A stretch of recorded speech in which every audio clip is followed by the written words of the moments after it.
Hi hello నమస్తే సలాం వాలేకుమ్. రీసెంట్గా ఒక వీడియో అయితే సోషల్ మీడియాలో హల్చల్ చేస్తుంది. నేను చూసా వీడియో. సో వీడియో చూడడానికి భయంకరంగా ఉన్నా కానీ భయపడేంత ఇది లేదు అనే విషయాన్ని మీకు చెప్పాలనే ఈ వీడియో చేస్తున్నాను.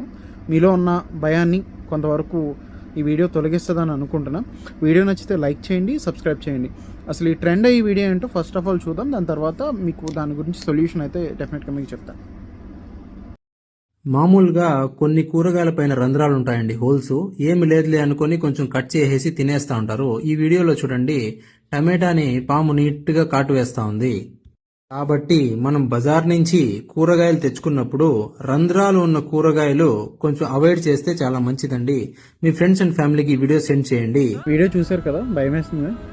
యాక్చువల్గా వాస్తవం ఏంటంటే, ఏ రైతైనా సరే పాడైపోయిన దాన్ని, కుళ్ళిపోయిన దాన్ని, లేదా ఇలా ఎఫెక్ట్ అయిన దాన్ని, అంటే ఎఫెక్ట్ అయిందని రైతు చూస్తాడా అంటే అది చూడు. బట్ ఒకటి పాము ఏదైనా కరిసిందంటే అది పాడవుతుంది.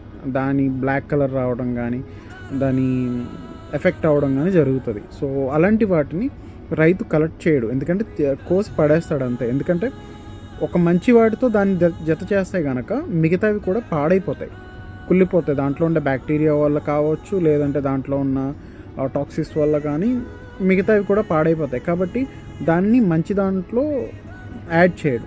ఇఫ్ ఇన్ కేస్ అది కుళ్ళకుండా అలాగే ఉందంటే, పాడవకుండా అలాగే ఉందంటే కనుక దాన్ని అంతటా దానే సెల్ఫ్ హీలింగ్ చేసుకునే కెపబిలిటీ కలిగి ఉన్నది. కాబట్టి దానికి పాడవే అవకాశం లేదు. ఎందుకంటే మనుషులకి మనకేలా అయితే మన ఇమ్యూని సిస్టమ్ వల్ల మనం సెల్ఫ్ హీలింగ్ ఎట్లా చేసుకుంటాం, మొక్కలకి, జంతువులకి, ప్రతిదానికి సేమ్ ఇమ్యూనిటీ ఉంటుంది.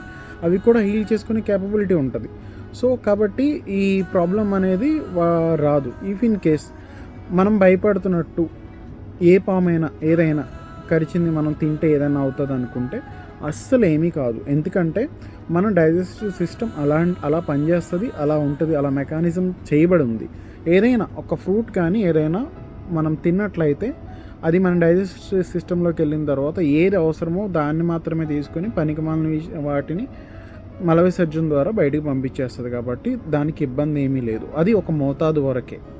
నేను స్నేక్ పాయిజన్స్ గురించి చెప్తున్నా, మనుషులు తయారు చేసే మొక్కలకు కొట్టే పాయిజన్స్ గురించి చెప్పట్లేదు. అవి కూడా ఇఫ్ ఇన్ కేస్ అవి కూడా ఒక లిమిటెడ్ క్వాంటిటీలో తీసుకుంటే మనకు వామిటింగ్స్ అవ్వడం, మోషన్స్ అవ్వడం, ర్యాషెస్ రావడం, ఆవేశం ఇలాంటివి రావడం, దాని ద్వారా హాస్పిటల్కి వెళ్తే ఈ ఇమీడియట్ రికవరీ ఉంటుంది. అది మోతాదులో తీసుకోవడం వల్ల. ఎందుకంటే మన ఇమ్యూనిటీ సిస్టమ్, మన డైజెస్టివ్ సిస్టమ్ దాని మీద వర్క్ చేస్తుంది. కాబట్టి మనం మోతాదు మించి తీసుకుంటే ప్రాబ్లం సివియర్ అయ్యే అవకాశాలు అయితే ఉంటాయి. ఈ స్నేక్ బైట్ అనేది మన డైరెక్ట్గా మనం తింటున్నాం కాబట్టి దానివల్ల మనకి ఎటువంటి ఇబ్బంది ఉండదు. దాంట్లో ఓన్లీ లిమిటెడ్ పాయిజన్ మాత్రమే ఉంటుంది. అది కూడా డెడ్ అయిపోయి ఉంటుంది. అంత స్థాయి దాకా ఉండదు. ఎందుకంటే అది ఆ ఫ్రూట్కి ఏదైతే దానికే హార్మ్ చేయలేనప్పుడు మన ఒంట్లోకి వెళ్ళి మనకి హార్మ్ చేసే అంత కెపాసిటీ దానికి ఉండదు. మనకి పాయిజన్ అనేది స్నేక్ పాయిజన్ లాంటిది మనకి హార్మ్ చేయాలంటే త్రూ మన బ్లడ్ ద్వారా మాత్రమే అది మనకి హార్మ్ చేయగలదు. ఎందుకంటే ఎప్పుడైనా మన స్కిన్ మీద అది బైట్ చేస్తే మన స్కిన్ లోపల ఉండే బ్లడ్ లోపలికి ఆ పాయిజన్ వెళ్ళి బ్లడ్ని గడ్డ కట్టేలా చేస్తుంది. సో దాని ద్వారా మన హార్ట్ బీట్కి జరగాల్సిన హార్ట్ పంపింగ్ అనేది స్లో అయిపోవడం వల్ల మన హార్ట్ బీట్ ఆగిపోవడం, మనం చనిపోవడం అనేది జరుగుతుంది. సో మన డైజెస్టివ్ సిస్టంలో అలా వెళ్ళినప్పుడు మనకు అటువంటి ఇబ్బంది అయితే ఎట్టి పరిస్థితుల్లోనూ ఉండదు. కాబట్టి భయం లేకుండా వాటిని కొనుక్కొని తినొచ్చు. ఎందుకంటే వెజిటేబుల్స్ కానీ ఫ్రూట్స్ కానీ మనం డైరెక్ట్గా వెళ్ళి రైతు దగ్గర కొనుక్కోలేం, పొలంలో అప్పటికప్పుడు కోసుకుని కొనుక్కోలేం అందరూ. అవి ప్యాక్ అయ్యి వేరే ప్లేస్ నుంచి వేరే ప్లేస్కి డిస్ట్రిబ్యూట్ అవుతూ ఉంటాయి. డిస్ట్రిబ్యూట్ అయ్యే టైంలో ఫ్రూట్స్కి డ్యామేజెస్ జరుగుతాయి.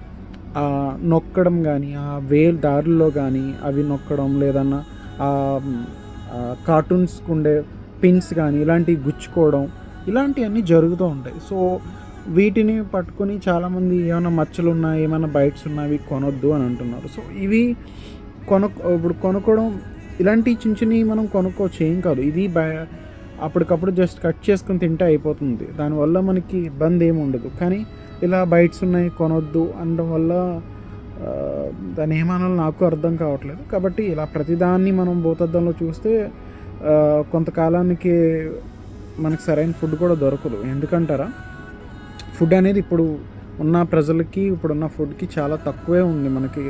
ఎందుకంటే ల్యాండ్ మొత్తం మనుషులతో నింపేస్తున్నాం తప్ప మొక్కలు లేవు కాబట్టి. సో ఫుడ్ అనేది కొంచెం తక్కువ అవుతూనే ఉంది. ప్రతిదానికి చిన్న చిన్న చూసుకుంటూ ఉంటే రేపు ఉన్న రోజు ఈ మార్కెట్లో ఎవరైతే అమ్ముతున్నారో ఈ మార్కెట్ వాళ్ళు రైతు దగ్గర చిన్న చిన్న డ్యామేజెస్ ఉన్నవి కూడా కొనరు. చిన్న అది డ్యామేజ్ కూడా కాదు, అది జస్ట్ ఏదో చిన్న స్క్రాచ్, వీటిని కూడా కొనరు. అలా కొనపోవడం వల్ల రైతుకు కూడా నష్టం జరుగుతుంది. కాబట్టి దయచేసి అలాంటి విషయాల్లో భయపడొద్దు. ఈ వీడియో ఎవరైతే ఫార్వర్డ్ చేస్తున్నారో దయచేసి ఎక్కువగా స్ప్రెడ్ చేయొద్దు. దానివల్ల ఎటువంటి ఇబ్బంది ఉండదు. పాయిజన్ ఎప్పుడు మన బ్లడ్లో ఇంజెక్ట్ అయితేనే మనకి హాని కలిగిస్తుంది తప్ప మన నోటి ద్వారా లోపలికి వెళ్తే కనుక దానివల్ల మనకి ఎటువంటి హాని ఉండదు. మేబీ లిటిల్ ర్యాషెస్ కానీ వామిటింగ్ అలాంటిది వస్తుంది తప్ప అంతకుమించి ఏమీ లేదు. మీకు ఇంకా డౌట్ ఉంటే కనుక అవాయిడ్ చేయండి, ఇబ్బంది లేదు. మీ మెచ్యూరిటీ లెవెల్స్ బాగుంటాయి కనుక దయచేసి కొనుక్కోవచ్చు, ఎటువంటి ఇబ్బంది లేదు. దయచేసి భయపడవద్దు. Thank you. నా రిక్వెస్ట్ ఏంటంటే ఆ వీడియో ఎలా షేర్ చేశారో వీలైతే ఈ వీడియో కూడా షేర్ చేయండి. లైక్ల కోసం సబ్స్క్రైబర్స్ కోసం కాదు కానీ, మనకి ఎవరు లేరు కానీ, బట్ తెలిసిన విషయాన్ని అయితే నాకు తెలిసినంత విషయాన్ని మాత్రం మీకు చెప్పగలిగాను. ఇంకా మోర్ ఇన్ఫర్మేషన్ కావాలనుకుంటే మీరు గూగుల్లో కూడా సెర్చ్ చేయొచ్చు. పాయిజన్ ఎట్లా వర్క్ చేస్తుంది, మన బాడీలోకి వెళ్తే ఏం జరుగుతుంది, ఇవన్నీ విషయాలు కూడా గూగుల్లో కూడా సెర్చ్ చేయొచ్చు. ఎట్ ద సేమ్ టైం యూట్యూబ్లో కూడా చాలామంది డాక్టర్స్ కానీ చాలామంది వీడియోస్ చేశారు. వాటిని కూడా పరిశీలించి మీ నాలెడ్జ్ గెయిన్ చేయొచ్చు. దీంట్లో తప్పేమీ లేదు. అట్ ద సేమ్ టైం మీ ఫ్యామిలీలో ఎవరైనా డాక్టర్స్ ఉంటే వాళ్ళని కూడా అడగవచ్చు. సో భయపడాల్సిన పనేమీ లేదు. ప్లీజ్ వీడియో నచ్చితే లైక్ చేయండి, సబ్స్క్రైబ్ చేయండి. Thank you.